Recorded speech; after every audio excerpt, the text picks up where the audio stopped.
if we could get it started with some general comments on the game from you, and then we'll open it up to questions after that. Well, hats off to Tennessee. I think they got a really good football team. I think Josh is doing a great job. A tremendous atmosphere to play college football game in. Was really impressed with that. I can't say enough about the leaders on this team. You know, after that game against Missouri, to have 3 guys stand up in the locker room, and I don't know what we won, 40-6 or whatever. I don't even know what the score was, but they said that it wasn't acceptable the way we approached the game, the way we handled the game.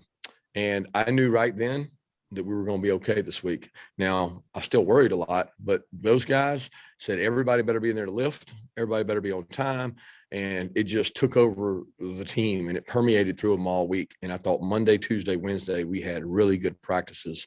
Tough place to play. You know, I think the way the game started, they start that way on a lot of people. And we talked to our guys about taking their best shot. But we didn't come up here to take shots. We came up here to throw them. And our offense came right back with a huge drive, which I thought was huge for us to start that way. It gives the defense some confidence and let us get our feet underneath us. Kind of did a tremendous job, and proud of the way the guys played. Okay, we'll get it started with Seth Emerson, followed by Mark Weiser. Kirby, the way the defense was tested early with Hooker's running ability and the tempo, are you kind of glad that y'all got tested that way as you go into this stretch? Yeah, I mean, I think the better teams you play, the better you get. You know, I mean, every week is a different test, and this was a very distinctly different test. I mean, and teams will see what they did, and they'll replicate some of that. But I'm proud of the way we prepared for it. You know, we got a defensive staff that burnt the midnight oil to prepare for this. Is not an easy prep. And you look at the teams that they've played, they don't have many low scoring totals. And to give up the first drive and then come back and really do a good job the rest of the second half. And remember, guys, they have 4 downs the entire second half. When you have 4 downs, it's different because you're not worried about third down, second down. And then you got fourth to go for it because you need touchdowns. So, yeah, I'm proud of the way our guys play defensively. Kirby, Nolan Smith, do you have an update on him? And it seemed like you had a guys that were down for a while, came off the field, came back in. Was that a matter of the tempo with those guys mostly? I haven't even talked to Ron. Again, I don't even know. I know one time I went out there and Devontae had sprained his knee, he thought. One time another guy got hit in the ribs, but I'll check with Ron and see. Hopefully those guys are okay. Let's go to Anthony Dasher, followed by Chip Towers. And Coach, I'll just ask about Jaylen Carter too, real quick, since he was on the sideline there in street close. Well, my main question I wanted to ask, just Stetson, Bennett, you mentioned the offense. How was he able to come out strong to begin with? Just why was he kind of just really seemed like he was really in the zone early on today and helped y'all get where y'all wanted to go? I'm not understanding you, Anthony. You talking about Stetson or Jaylen Carter? Yeah. Well, Jaylen Carter. I mean, why was Jaylen Carter on the sideline today? He was sick, and we had about 5 guys sick, and Jaylen didn't feel well. We tried to IV him. He had over 100-degree fever, and we had to pull him at half because of his temperature. And Warren Erickson was sick with the flu. Fitz was sick with the flu.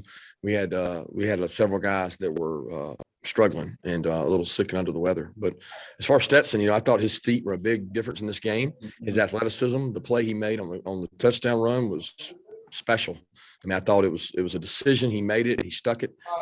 He made some plays with his feet. He made some plays with his arm. He can still play better. He can make good decisions and not try to make every play an elite play. And there's some times he's got to decide to run it, throw it away. But he made some plays with his feet, guys, that really helped convert for our offense. Appreciate it. Yeah, Coach, kind of a big picture question. I mean, you finished with a perfect slate in the SEC, never been done at Georgia, 10-0 to this point, all your goals still in front of you. Just can you talk about where you guys have gotten to this point in the season? You said it exactly, Chip. You answered it. 10-0, undefeated in the SEC. That's where we've gotten. It makes no guarantee for what's going to happen in the future.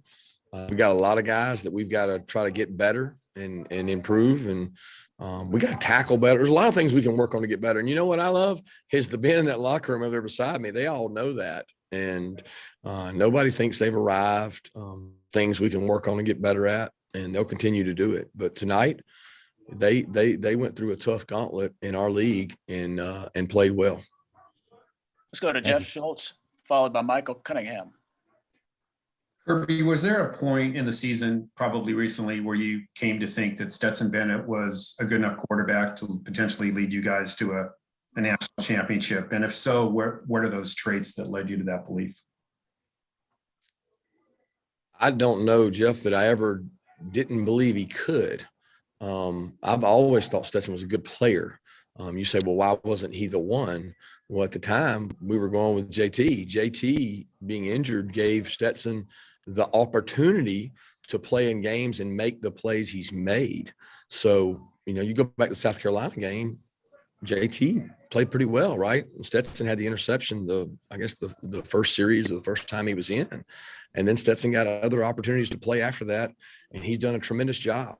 And I'm not going to overthink it with Stetson. We're trying to go game by game to get him better. And I'm so proud of what he's been through. For a young man that was a 3 coming out of spring, 3 going into fall camp, 3 coming out of fall camp.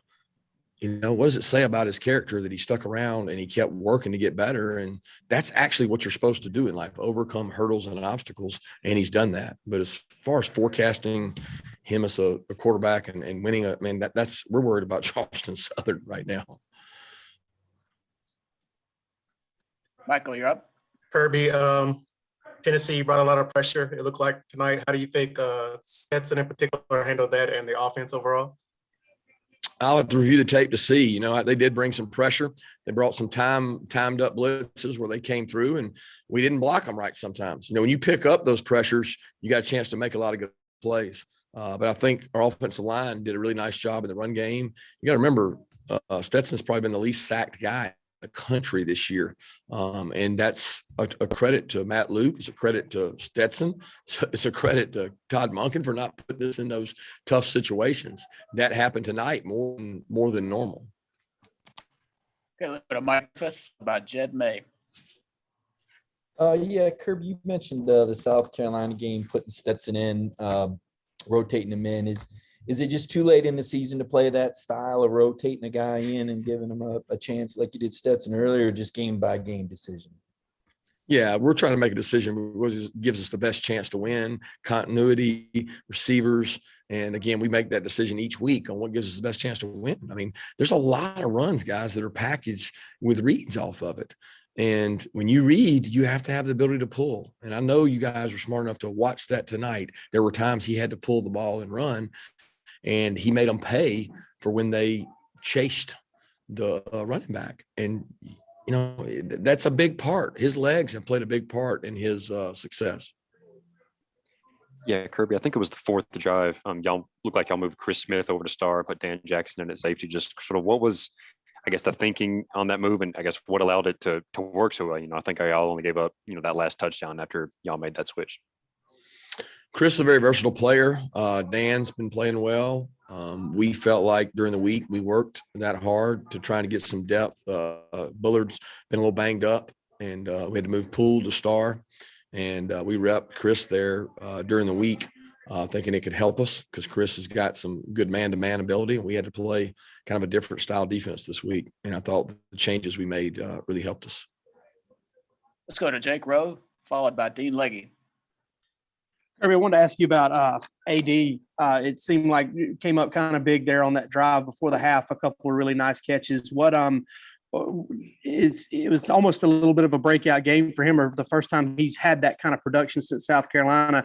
Did you kind of see that coming? Is that kind of been a preparation thing for him, moving forward? AD is a good wideout. AD is a hard worker. AD is a young receiver that is growing up in the midst of a conference play. He's been more productive probably in practice than even in the games. He hasn't always gotten his opportunities in the game, but I'm proud of how he works, and he's getting maturity. I'm certainly glad he got those opportunities in 2-minute drive there to make some plays. He needed to work on his ball security, but he's a talented young man. Hey, Kirby, James went 14 touches, 147 yards, 3 touchdowns. Comments on James, and did you get a chance to talk to Peyton before the game about recruiting? I got a chance to talk to Peyton for the game, but it was more about his son. He wants me to recruit his son. So he had me worried because he said he was going to play quarterback today. So I was getting even more nervous. But James, man, you talking about a guy that wills himself to win. I mean, this guy wants to win bad, and he doesn't care what it takes. He'll do anything you ask. He ran out and played on a punt team he hadn't played on in a couple of weeks, and we didn't have enough out there, and he ran out there and did that. I mean, I didn't know he had 14 touches for 147, but I mean, the guy makes plays, and he's getting better as the season progresses. I'm really proud of what James has done for James, but I'm even more proud of what James has done for this team, because when James speaks, he carries a lot of weight with the players. They respect James. Let's go to Catherine Lewis, followed by Palmer Tomes. Hey, Coach, I wanted to ask you specifically about your linebackers' performance today. They led the team in tackles, and Channing Tindall's forced fumble near the end of the game extended Georgia's lead today. So what were your thoughts on them? Linebackers are really good players, even better leaders, and well coached. Those three guys have played a lot of football around here, and we're certainly going to miss them when they're gone. But they are really good football players, and they practice as hard as anybody on the team. And Kobe, Channing, and Quay have no egos. It's just another microcosm of the entire team. When you watch that unit, that they don't get upset over who starts, they don't get upset over who makes plays. They make a lot of calls, and they lead our defense. Yeah, Kirby, wanted to ask specifically about Channing, 3 sacks on the day. What can you say about his performance that you haven't said already? Well, I think it was brought up, he's got to take on a little bit larger role with some of the guys we got injured and out, and he's taken on that role, and he's always embraced that role of being a guy on third down that can rush the passer. And we were fortunate that he was able to do it tonight. He made a couple really, really good flash plays with his speed. He's extremely fast, and the sack fumble was a big play. We got time for 2 more questions. We'll go to Lance McCurley and finish with Allison Mastrangelo. Hey, Coach, can you kind of talk about your secondary? I think when Dan Jackson went in at safety and Chris Smith went in at star, you guys only gave up 1 touchdown after kind of giving those plays. And then talk about just the kind of secondary as a whole, because they kind of shut down Tennessee in the back half of the game. Proud of the way the guys played. Those 2 corners went out and played, and we left them on an island all game. They hit some plays. They got behind Keeley, and they made some plays on DK. They got some good wideouts, and we thought that coming into the game that we were going to have to play well on the perimeter. They're tough to defend. Look, Tennessee's going to be a good team because of the way they play. They make you play one-on-one outside, and it becomes feast or famine, because if you can't win one-on-one outside, then they're going to have a long day. But when they can, they're extremely explosive. So those 2 corners, I thought, did a great job. The other 4 guys that played, Bruni, Lewis, Chris, and Dan, all did a nice job rotating through there. I just wanted to follow up on Stetson Bennett's running ability, using his legs. He said his dad always has tried to make him run a little bit more. Is that something you've seen in practice and work with him on in practice? And just how much does that make him more of an advantage for you as having him as a quarterback?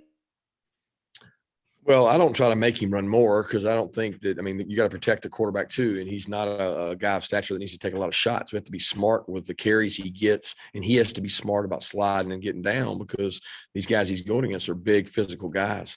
But there are things he can work on in terms of the pocket. He's got really good patience in the pocket, but when it's not there, he's got to make a decision to go hit it vertical, not try to escape outside, especially when he's got the protection that our guys have been able to have. But really proud of his feet have made it a new weapon, a new dynamic that our offense needs. All right, Coach, thanks for your time tonight. I appreciate it. Thank you.